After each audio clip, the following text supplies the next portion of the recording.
Ćao dragi moji, dobrodošli na moj kanal i u moju kuhinju, ovdje je vaša Jeca Svaštarica, sve vas ljubim i pozdravljam. Zahvaljujem se što pratite moj rad, što me podržavate, što vas ima u sve većem broju. Ja sam baš srećna zbog toga i evo, zato želim sa vama da podelim jedan divan recept, da se svi malo zasladimo. To su stvarno jedne brze čokoladne štanglice od evo samo par sastojaka. Kao što vidite, sve ovo ovdje, eto to nam je potrebno. Za koru će nam biti potrebno 200 grama mlevenog keksa, bilo kog. Biće nam potrebno 100 grama otopljenog margarina. I tu ćemo dodati još 2-3 kašike mlijeka, vidjet ćemo ako bude bilo potrebno. A za fil nam treba 200 grama one crne čokolade sa baš dosta procenata kaka. Imam ovdje 200 grama neslanog krem sira i 200 grama slatke pavlake.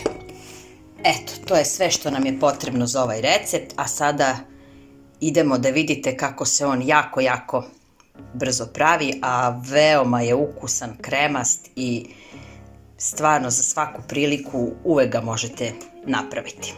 Idemo da se bacimo na posao. U mleveni keks dodajemo otopljen margarin.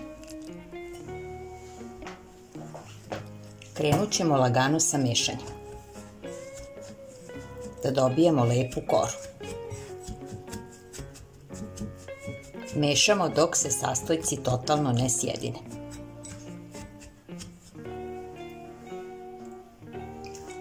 Potom ćemo dodati 50 ml mlijeka. Nastavljamo sa mešanjem do formiranja lepe smese od koje ćemo oblikovati koru.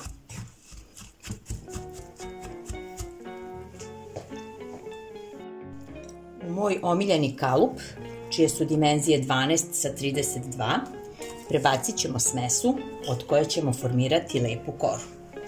Kalup sam prethodno obložila sa prijanjajućom folijom. Oblikovali smo lepu koru i ja sam se potrudila, a to uradite i vi, da svude bude podjednako raspoređena, da bi nam štanglice, posle kad ih sečemo, bile približno svuda jednake debljine, naravno. U čokoladu dodajem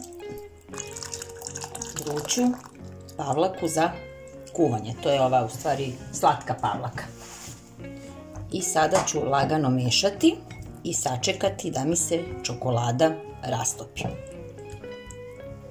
Evo, polako mešamo.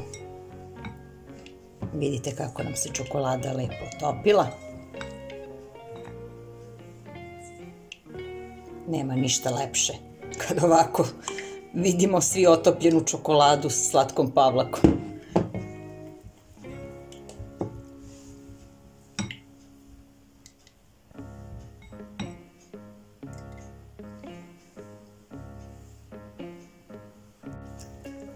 Sada dodajemo 200 grama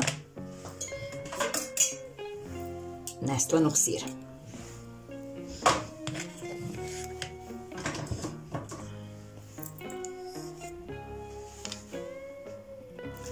Nastavljamo da miješamo, da dobijemo lep kremast fil.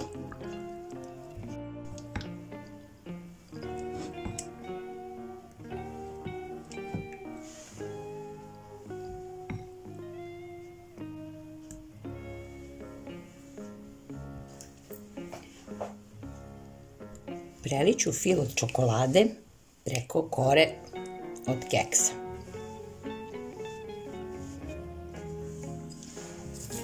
Malo ćemo ovako da protresemo i eto, to je sva mudrost ovih čokoladnih štanglica.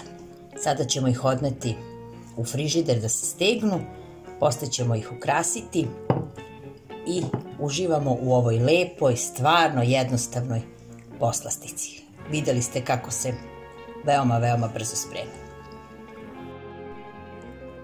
Evo, dok se čokolada još nije skroz stegla, ja sam ovako išarala malo ove štanglice sa viljuškom, vidite, I sada ću ih odneti u frižider da se dobro stegnu, pa sigurno nekih 2 sata. Evo, dragi moji, moje čokoladne štanglice su gotove. Vidite kako su lepo ispale. Ja sam ih još malo ukrasila od gore sa kokosovim brašnom. Tako da je sada njihov ukus fantastičan. Nadam se da ste uživali dok ste gledali kako sam ih spremala, da vam se ovaj recept dopao, pošto je vrlo jednostavan i vrlo brzo se sprema, i nadam se da ćete i vi ove štanglice uvrstiti u vaš jelovnik, da će se one naći na vašoj trpezi. Mene će to baš radovati. Vi mi javite kako su vam uspele, da li su vam se dopale ako ih budete pravili.